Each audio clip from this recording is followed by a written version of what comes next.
जो बच्चे जुड़े हुए हैं उनके सभी के मैंने ये डाल दिए हैं, पीडीएफ नोट्स डाल दिए हैं। तो चलो आगे चलते हैं हम। अब देखो, जो आप मैप देख रहे होंगे आगे, जो जनसंख्या वितरण को प्रभावित करने वाले जो कारक थे, जनसंख्या वितरण को प्रभावित करने वाले कारक के अंदर हमने भौगोलिक कारक पढ़ लिया था। और उसके बाद सेकंड वाला आता है आर्थिक कारक, जिसकी हम चर्चा करेंगे इस वीडियो के अंदर। अब देखो, आर्थिक कारक के अंदर यानी कि जहाँ पर औद्योगिकरण हो, जिस शहर के अंदर औद्योगिकरण होता है या ऐसा क्षेत्र जिसके अंदर औद्योगिक उद्योग होते हैं, औद्योगिकरण होता है उस शहर का या उस क्षेत्र का, तो वहाँ पर एक आजीविका का माध्यम बढ़ जाता है सभी मनुष्यों के लिए। तो उस कारण वहाँ पर लोग पलायन करते हैं और वहाँ रहना पसंद करते हैं। उसी से रिलेटेड है आर्थिक कारक। ये आर्थिक कारक के अंदर देखिए, जो मैंने दो मैप की जो आउटलाइन बताई है, इसी के माध्यम से समझाऊंगा। ये तो आपको पता है कि कौन सा महाद्वीप है, अफ्रीका महाद्वीप है। ये अफ्रीका महाद्वीप है, ये अफ्रीका महाद्वीप, अफ्रीका महाद्वीप। और ये जो मैंने बनाया है यहाँ पर, ये आप ध्यान रखना, ये जापान देश है। ये कौन सा देश है? जापान। अब इसके अंदर, इसके माध्यम से मैं समझाऊंगा कि आर्थिक कारक किस तरह से प्रभावित करते हैं। अफ्रीका महाद्वीप के अंदर जो एक स्थान है, एक स्थान है यहाँ पर,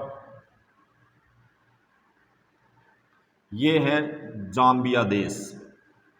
अफ्रीका महाद्वीप में है एक जाम्बिया देश है, ये कंट्री का नाम है जाम्बिया। यहाँ पर क्या होता है, एक पठार है, इसी क्षेत्र के अंदर एक पठार है, उसको बोलते हैं कटंगा पठार। क्या बोलते हैं? कटंगा पठार। यहां से क्या निकाले जाते हैं बेटा? खनिज। इस कटंगा पठार से क्या निकाले जाते हैं? खनिज। अब खनिज जहां से निकलते हैं वहां पर उद्योग लगे हुए हैं, उद्योगों की वजह से लोग यहाँ पर रहते हैं, यानी कि पॉपुलेशन डेंसिटी यहाँ पर ज़्यादा है। इसका कारण ये है कि कटंगा पठार जो है वहाँ से खनिज का उत्पादन होता है, वहाँ उद्योग लगे हुए हैं। अफ्रीका महाद्वीप के अंदर जो जाम्बिया देश है, वहाँ कटंगा का पठार है, उसके अंदर से खनिज का उत्पादन होता है। तो ये भी एक आर्थिक कारक, जब आप एग्जाम में लिखोगे इसका आंसर, जो बड़ा क्वेश्चन आएगा आपके, उसके अंदर इस तरह से डायग्राम बनाकर मेंशन करोगे तो आपको बहुत अच्छे नंबर मिलने का वो रहेगा। इसी तरह से जापान में भी देख लीजिए। चलो एक चीज़ और समझ लो यहाँ से, एक चीज़, जब एग्जाम में अगर मान लो इस तरह से डायग्राम बनाकर आंसर दोगे, तो जैसे आर्थिक कारक, आर्थिक कारक के अंदर ये दो चीज़ें मैंने बताई है। तो इसके अंदर जो अफ्रीका महाद्वीप है, अफ्रीका महाद्वीप के अंदर मैंने बताया था आपको, ये वाला क्षेत्र जो है, ये कौन सा है? सहारा मरुस्थल। कौन सा है? पहले बताया था अभी, सहारा लास्ट वीडियो के अंदर, सहारा मरुस्थल। सहारा मरुस्थल से ही क्या निकलती है? कर्क रेखा। कौन सी रेखा निकलती है? ये कर्क रेखा।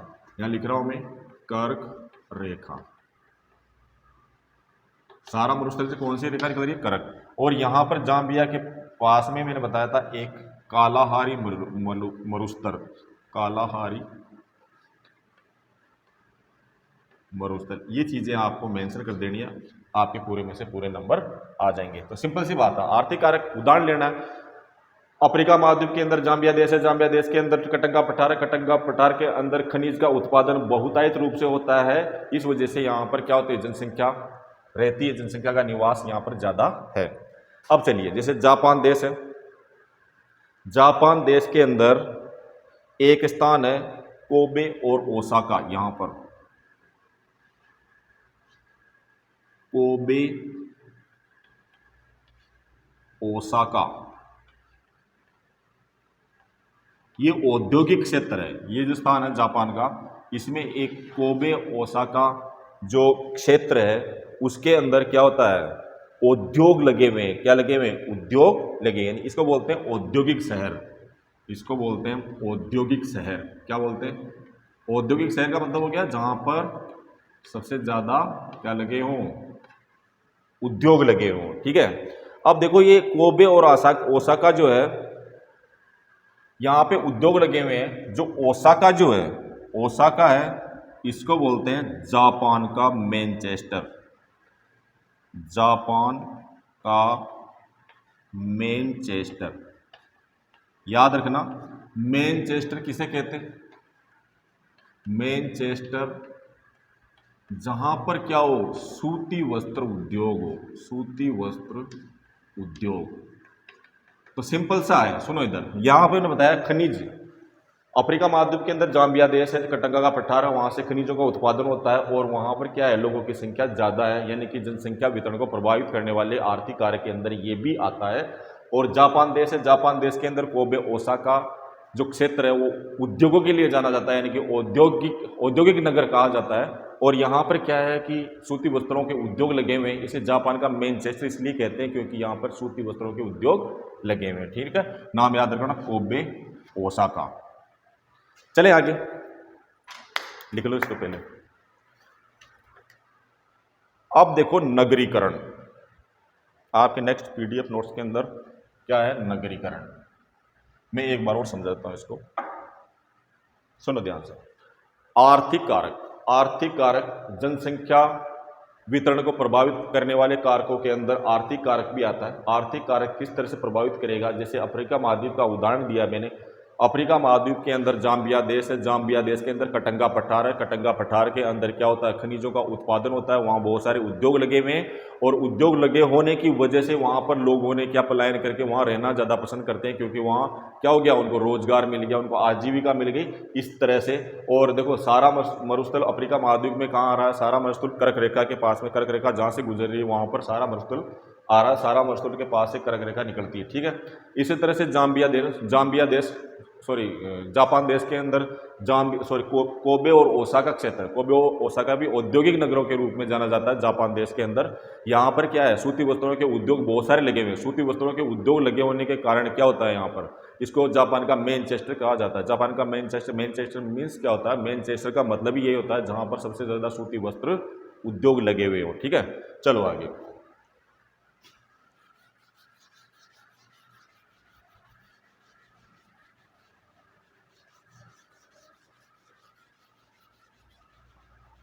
उसके बाद देखो नगरीकरण। नगरीकरण के अंदर शिक्षा, चिकित्सा, रोजगार। नगरीकरण में क्या आएगा, नगरीकरण, नगरीकरण के अंदर तीन चीजें आएगी, शिक्षा, चिकित्सा, रोजगार। भाई शिक्षा क्या होगी, वहां पे अच्छी शिक्षा होगी। शहरों के अंदर क्या होती है, शिक्षा क्या होती है, अच्छी होती है। चिकित्सा भी क्या होती है, बेस्ट होती है। रोजगार भी वहां पर बेस्ट होते हैं। इसलिए क्या हो जाता है, नगरीकरण। नगरीकरण टॉपिक के अंदर ये दो तीन चीजें पढ़नी है आपको। उसके बाद देखो सामाजिक व आर्थिक, सामाजिक व आर्थिक कारक, सामाजिक व आर्थिक कारक, सामाजिक व आर्थिक कारक।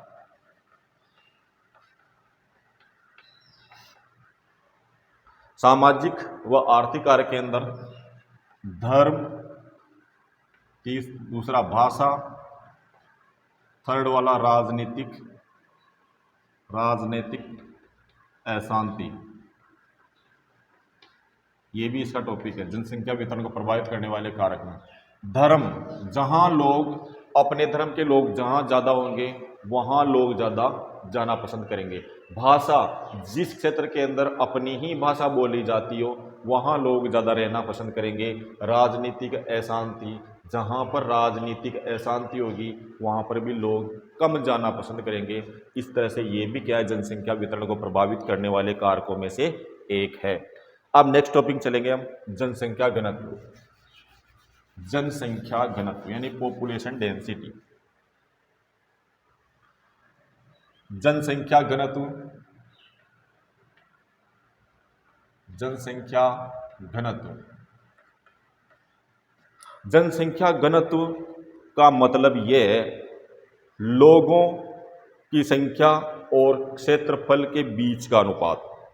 लिख लो इसको, लोगों की संख्या, लोगों की संख्या और क्षेत्रफल का अनुपात। यानी कि कोई सा भी क्षेत्र ले लो, उसका क्षेत्रफल हो गया और उस क्षेत्र के अंदर कितने लोग रहते हैं उनका जो अनुपात होगा वो क्या कहलाता है, जनसंख्या घनत्व कहलाता है। एक उदाहरण लेकर समझ लो।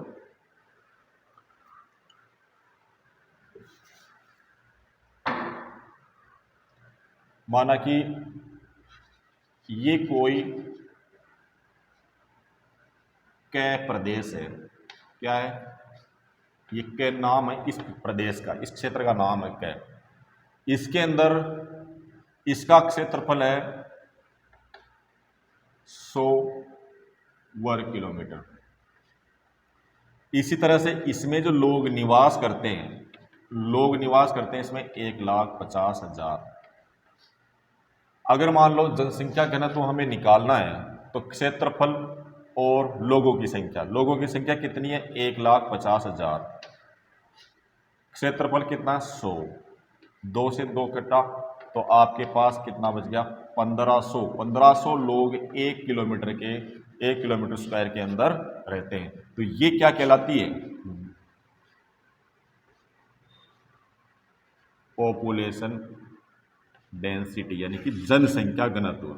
ये कहलाती है जनसंख्या घनत्व। जो आपके इसके अंदर पीडीएफ नोट्स के अंदर आपके ग्रुप के अंदर डाल दिया है मैंने, उसी को एक्सप्लेन किया है। उसमें उदाहरण दिया हुआ, आपके पीडीएफ नोट्स के अंदर उदाहरण दिया हुआ क्या प्रदेश है जिसका क्षेत्रफल कितना है, 100 किलोमीटर, और उसमें लोग रहते हैं 1,50,000। तो जनसंख्या घनत्व ज्ञात कीजिए।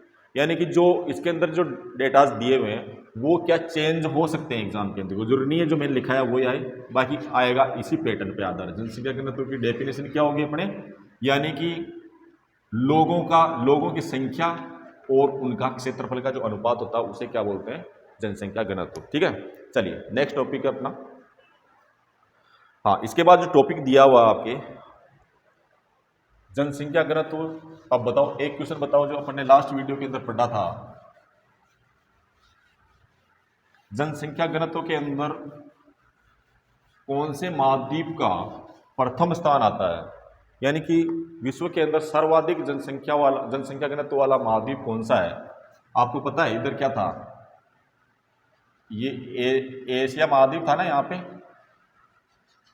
ये एशिया महाद्वीप था, एशिया था। ये एशिया महाद्वीप के अंदर अपने पड़ा था 143 किलोमीटर स्क्वायर।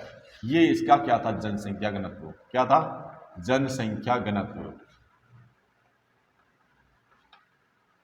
ठीक है, याद आया कुछ, चलो ठीक। हाँ, इसके बाद देखो आपके नेक्स्ट टॉपिक आएगा अब जनसंख्या वृद्धि। अब बताओ जनसंख्या वृद्धि किसे कहेंगे, जो आपकी टॉपिक दिया हुआ, यानी कि एक निश्चित समय अंतराल के अंदर, निश्चित अवधि ले लो, निश्चित समय ले लो, किसी क्षेत्र में लिख लो, इसके अंदर जनसंख्या परिवर्तन भी कहते हैं इसे, जनसंख्या वृद्धि को। किसी क्षेत्र में समय की किसी निश्चित अवधि के दौरान बसे हुए लोगों की संख्या में परिवर्तन। जैसे अपन ने अभी थोड़ी देर पहले एक क्षेत्र बनाया था कै, ये कै प्रदेश है, एक क्या है, प्रदेश। 2001 से 2001 की इसकी जनसंख्या थी कितनी, 1,50,000। कितनी थी, 1,50,000। इसका क्षेत्रफल कितना, 100 किलोमीटर स्क्वायर। ठीक है, अब 2001 के अंदर इसकी जनसंख्या कितनी होती है, 1,50,000। अब 2011 की जनगणना के अंदर इसकी जनसंख्या हो जाती है आपकी 1,70,000। अब मैंने क्या कहा, जनसंख्या परिवर्तन अपना टॉपिक है यहां पे, जनसंख्या परिवर्तन भी कह सकते हैं, वृद्धि भी कह सकते हैं। मैंने वही उदाहरण लिया, कै प्रदेश है, कै कि 2001 के अंदर जनसंख्या कितनी है, 1,50,000। जब 2011 की जनगणना हुई उसके अंदर कितनी लिखी, 1,70,000। क्षेत्र सेम है आपका, कै प्रदेश है, इसके अंदर जनसंख्या में परिवर्तन जो हुआ वो कितना हुआ, 20,000 का, 20,000 का ही हुआ ना।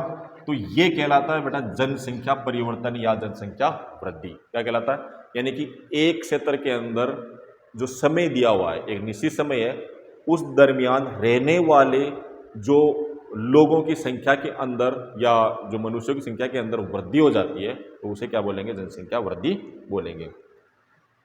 अब जनसंख्या वृद्धि धनात्मक भी हो सकती है और ऋणात्मक भी हो सकती है। जनसंख्या वृद्धि लिख लो इसको भी, ये लाइन में लिखना, जनसंख्या वृद्धि धनात्मक भी हो सकती है, ऋणात्मक भी हो सकती है। लिखो, धनात्मक भी हो सकती है और ऋणात्मक भी हो सकती है। लिखा हुआ आपके नोट्स के अंदर, आप समझने के लिए वीडियो बना रहा हूं मैं। और इसे प्रतिशत के रूप में भी व्यक्त किया जा सकता है। जनसंख्या वृद्धि को किसके रूप में, प्रतिशत के रूप में भी व्यक्त किया जाता है। अब जैसे प्रतिशत में कैसे करेंगे, 1,50,000 जो जनसंख्या थी कै प्रदेश की, वो बढ़कर कितनी होगी, 1,70,000। कितनी होगी, 1,70,000। अब ये किस पर बढ़ी, 1,50,000 पर। तो प्रतिशत निकालेंगे,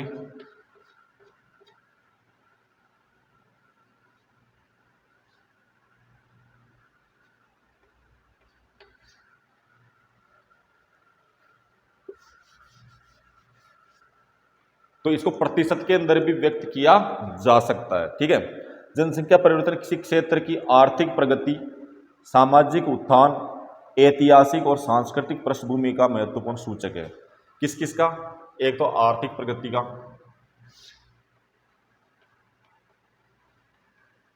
आर्थिक प्रगति का, दूसरा क्या, सामाजिक उत्थान,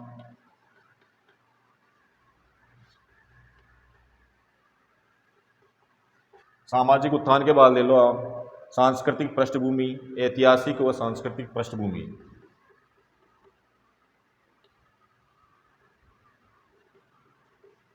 ऐतिहासिक व सांस्कृतिक,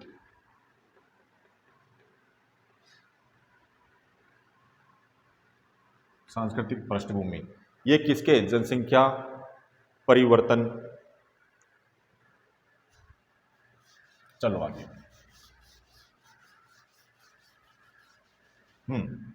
इसके बाद देखो, जनसंख्या भूगोल की कुछ आधारभूत संकल्पनाएं, ये समझने लायक चीजें हैं। आधारभूत संकल्पनाएं क्या क्या है वो देख लीजिए आप।